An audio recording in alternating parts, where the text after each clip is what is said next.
알렐루야. 안녕하세요. 전 알렙TV의 알렙 목사입니다. 오늘의 주제는 학습입니다. 학습. 이름만 들어도 촌스럽지 않나요? 성경에도 없는 건데 왜 학습이라는 걸 만들어가지고 이렇게 교육받기 힘들게 할까? 사실 세례를 안 받는 많은 이유 중 하나가 학습 때문이죠. 특별히 늦게 예수 믿는 남편들, 이걸 세례 바로 주면 될 건데 이 학습을 받고 또 세례를 받아야 되는 거예요. 근데 이 둘 다 이 그 수많은 사람들 앞에 나가가지고 하려고 하니까 남자들이 기겁을 하는 거죠. 학습 한번 받고 나면 다시는 내가 세례 안 받는다 하고 교회를 안 나오거나 세례는 끝까지 받지 않는 사람들이 많이 있습니다. 그러니까 왜 학습이 필요하냐, 성경에도 없는데 라고 이야기를 하시는 분들이 있어요. 그런데 이 학습은 있는 교단도 있고 없는 교단도 있는데 이것은 지키는 것이 훨씬 더 유익합니다. 그 이유는 뭐냐면 이 학습이 만들어지는 배경을 좀 아셔야 됩니다. 학습은 이게 유래가 이제 초대교회까지 올라가요. 여러분, 초대교회에서 예수를 믿는 것이 얼마나 힘들었을까요? 예수 믿어가지고 들키면 사자밥이 되기도 하고 화형에 처하기도 하고 순교를 해야 되지 않습니까? 그러니까 이 사람이 예수를 믿는다 하는 것은 목숨을 내놓고 삶을 예수께 헌신하는 것이에요. 그런데 진짜 예수를 믿는 건지 아니면 예수 믿는 사람들을 잡기 위해서 스파이를 보낸 건지 어떻게 알 수 있어요? 그래가지고 초대교회는 전도를 할 수 없었어요. 왜냐하면 전도를 하면 전도하는 순간 내가 예수 믿는 거니까 잡혔고요. 그런데 어떻게 해서 전도를 하지 않는데도 불구하고 성도들이 그렇게 많이 늘어났고 수많은 사람들이 그 믿음의 대를 이어갈 수 있었는가 하면 저절로 전도가 되는 거예요. 왜? 삶이 다르니까. 예수 믿는 삶은 말도 다르고 언행도 다르고 삶도 다른 거예요. 옛날에는 당연히 매춘이 당연했던 것인데 예수 믿는 사람은 어느 순간부터 매춘을 하다가 예수 믿고 나서부터는 자기 아내만 사랑하기 시작하는 거죠. 그리고 삶이 너무 깨끗하고 경건하고 정직하게 바뀌는 거예요. 사람이 완전히 바뀌었어. 그런데 주위 사람들은 다 알아. 말은 안 하지만 이 사람이 예수 믿는 걸 안단 말이에요. 그런데 예수 믿는 걸 이야기를 안 해요. 왜냐하면 말하면 죽으니까.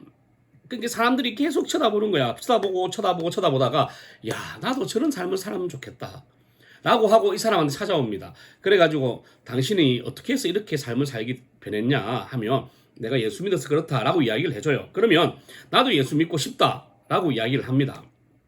그런데 이 예수 믿고 싶다라고 이야기한다고 해서 예수 믿는 게 아니에요. 나는 예수님 믿고 싶어, 나는 예수님 믿어라고 이야기한다 해서 절대 예수 믿는 게 아닙니다. 그러면 이 사람을 이제 한 1년 정도를 이 사람이 옆에서 지켜봐요. 그렇게 삶이 예수 믿는 삶으로 변하고 있는지. 변하고 있는 것이 한 1년 정도에서 2년 정도를 지켜보다가 이 사람이 진짜 예수님 믿는 마음이 있구나. 예수님처럼 살고자 하고 우리처럼 살고자 하는구나 하면 이 사람을 이제 교회로 데려와서 인사를 시킵니다. 인사를 시키고 난 뒤에 이 사람은요, 예배에 참석을 할 수 있는데 예배에 그냥 오는 게 아니에요.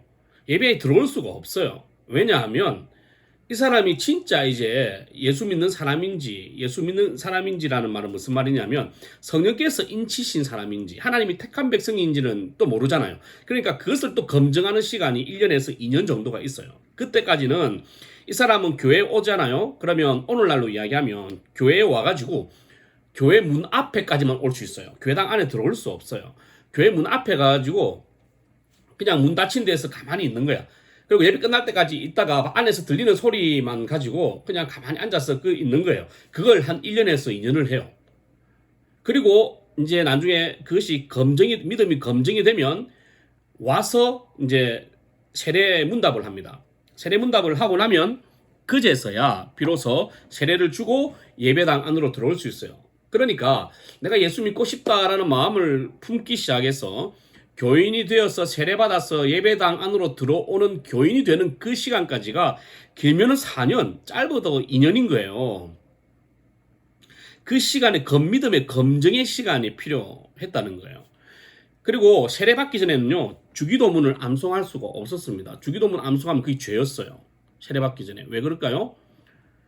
하늘에 계신 우리 아버지잖아요. 내가 아버지라고 고백할 수 있으면 적어도 나는 뭐가 돼야 되는 거죠? 예, 자녀가 돼야 아버지가 되는 거죠. 근데 아직 세례도 안 받았는데 무슨 하나님의 자녀야? 하나님의 자녀가 아닌 사람이 하나님 보고 아버지라고 하는 것이 그게 죄였다는 거예요. 그러니까 이게 처음에 예수 믿고 싶은 사람은 이 주기도문으로 기도하고 싶고 찬송하고 싶어가지고 막 미쳐요. 그러다가 나중에 세례받고 나서 하늘에 계신 우리 아버지 하는 순간 온 눈물이 그냥 쏟아지는 거예요. 너무 감격스러웠어. 구원이 너무 감격스럽고 내가 드디어 하나님의 자녀가 되었구나. 하나님의 자녀로 인정받았구나. 라는 것을 딱 깨닫게 되면 그냥 그 예배가 내 생명 바쳐서 하나님을 예배하고 경배할 수밖에 없었던 거죠. 그게 이제 점점 이제 세월이 지나면서 이 믿음의 고백에 검증하는 시간이 필요하다라는 것이 계속해서 이어져 왔어요. 이어져 와가지고 개혁교회 가운데 지금 자리 잡은 게 뭐냐면 학습이라는 거예요. 그래서 학습은 뭐냐? 처음에 교회에 등록을 하지 않습니까? 그것을 원입이라고 합니다. 이거는 다음에 한번 쭉 교인에 대해서 설명을 할 건데, 원입이 되고 나면 원입이라고 해서 이 사람은 정식 교인이 될 수는 없어요. 왜냐하면 예수 믿는지 아닌지를 알 수 없으니까. 그리고 나서 6개월이 지나 그 삶이 그래도 예수님 믿으려고 교회 열심히 다니려고 하는가 보다 라는 것이 검증이 되면 학습을 받게 됩니다. 학습은 뭐냐면 신앙을 고백하는 거예요. 내가 예수님 믿겠다라고 고백하는 겁니다. 그런데 이 고백이 진짜 고백인지 아닌지를 검증하는 시간이 필요한데 그게 6개월이에요. 그래서 처음에 등록하면 원입, 여기서 6개월 동안 예수 믿을 자격이 있는지 보고 6개월에 신앙 고백을 해요. 신앙 고백하고 나서 이 신앙 고백대로 진짜 사는지 안 사는지를 검증하는 6개월이 지납니다. 6개월이 지나면 이때서 뭘 준다? 학습받은 후 6개월 후에 세례를 주게 되어 있어요. 근데 그 세례 때도 당연히 그 학습에서 고백했던 신앙 고백을 물어봅니다. 하지만 이 학습에서부터 신앙 고백을 했기 때문에 우리가 신앙 고백 공동체의 교인으로서의 권리는 이 학습 교인부터 시작하는 거예요. 그래서 결혼을 할 때 내 자녀들을 결혼시키거나 청년들이 결혼할 때 보면 교회 다닌다고 목사님이 주례를 해주지 않아요. 그리고 교회당에서 주례를 할 수 없습니다. 뭐냐면 학습 이상의 교인이 되어야 돼요. 왜? 예수 믿는 사람이 예배를 드리며 결혼을 하는 거잖아요. 그런데 아직까지 내가 예수 믿는다라고 고백도 안 했는데 여러분 내 혼자 믿는다고 절대 믿음이 아니에요. 공동체 앞에서 교회 공동체 앞에서 고백을 해야 됩니다. 그 고백이 없는 믿음은 믿음이 아닙니다. 그러니까 믿음을 고백을 한 그 학습이 있는 학습에서 신앙 고백한 성도에 한해서 이제 결혼식 주례를 할 수 있는 거예요. 결혼식을 할 수 있는 거죠. 그리고 마찬가지로 주례자도 마찬가지입니다. 보통 이제 교회에서 주례를 할 때는 우리가 목사님들이 하잖아요. 목사님들이 당연히 할 수 있죠. 그런데 목사님이 아닌 내 은사님을 이렇게 주례를 하실 수 있잖아요. 그렇죠? 교회를 빌려가지고. 그런데 그리스도인의 결혼식의 주례자는 반드시 있잖아요. 그거는 목사님이 아니고 예식장에서 한다 할지라도 반드시 학습 교인 이상이 하셔야 됩니다. 그런데 이걸 지키지 않아. 예식장에서 하면 옛날 자기 스승들 모시고 하는데 불교 신자야.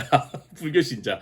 여러분 아무리 목사님이 주례를 못하고 안 해주고 시간이 없어서 안 맞는다고 해서 예수 안 믿는 사람한테 주례를 받는 것은 그것은 죄입니다. 그래서 이 헌법에 보면 뭐라고 되어 있냐면 주례자에 대해서 정의를 내리고 있어요. 모든 주례는 목회자가 하는 것이 타당하나 그렇지 않을 경우에는 반드시 학습교인 이상이 되어야 한다라고 되어 있어요. 그러니까 이 학습이라는 것은 신앙 고백, 내가 예수 믿는 사람으로서 해야 하는 모든 그 권리의 시작이 바로 이 학습이다라는 거예요. 교사나 스텝을 섬기잖아요. 어떤 주일학교를 섬길 때 반교사는 학습 교인이 할 수 없어요. 그는 세례 교인이 해야 됩니다. 하지만 스텝이라든지 여러 가지 이제 도와주는 여러분 청년들이나 이렇게 도와주는 사람들은 학습 교인부터 할 수 있어요. 여러분 원입 교인들은 하면 안 돼요. 왜냐하면 이 사람은 아직 예수 믿는다는 것조차도 알 수 없는데 어떻게 주일학교를 가르쳐요? 그렇잖아요. 그리고 예배에 관련된 모든 것은 절대 학습 교인도 못합니다. 이것은 세례 교인만 할 수 있어요. 색소폰 잘 불고 트럼펫 잘 불고 바이올린 잘한다고 해서 성가대회에 데려올 수가 없어요.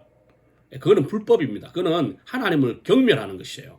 세례 교인만, 그리고 등록 세례 교인만 예배를 갖다가 인도할 수 있습니다. 그거는 다음에 차차 제가 한번 더 구체적으로 세례에 대해서 한번 이야기를 하겠습니다. 오늘은 학습이니까 꼭 기억하십시오. 학습을 받는 이유는 믿음의 신앙 고백을 먼저 하고 세례 주기까지 그 신앙 고백을 하는 것이 맞는지 안 맞는지를, 그 믿음이 옳은지 안 옳은지를 검증하는 시간이 필요하다. 그거는 초대교회에서는 1년 내지 2년, 길게는 뭐 3, 4년까지도 있었다고 해요. 그러니까 그러한 기간을 줄여가지고 6개월로 우리가 헌법으로 만들어 놨다. 왜 만들어 놨을까요? 예, 이거는 성도들을 위함이죠. 목사가 갑질하려고 하는 게 아니고 목사가 갑질 못하도록 하는 거지. 왜냐하면 이 학습을 줬는데 6개월 뒤에 세례를 갖다 끝까지 안 주는 거야. 나는 세례 받을 만한 자격이 있는데 왜 자기한테 만약에 밉보이거나 이렇게 하면 세례를 갖다 안 줄 수 있잖아요.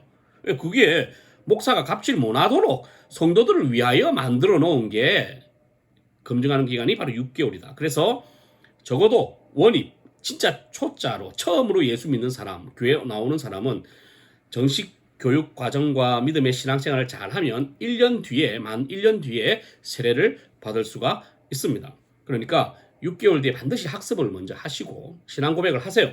그리고 세례를 받으시면 되고, 또 하나의 신앙 고백이 뭐냐 하면 바로 입교입니다. 예, 이것도 다음에 한번 설명하도록 하겠습니다. 입교가 얼마나 중요한 것인지 한번 설명하도록 할 테니까 여러분, 학습을 안 받으신 분 있으면 학습이 이상해, 학습지도 아니고 너무 어색해, 아닙니다.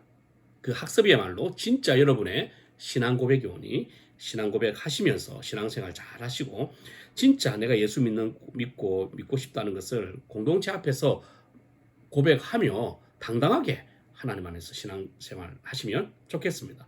학습은 이름이 조금 그래서 그렇지 정말 중요한 고백적 의식이다라는 것을 꼭 기억하시고 교육 잘 받으시고 믿음 생활 잘 하시길 바랍니다. 할렐루야.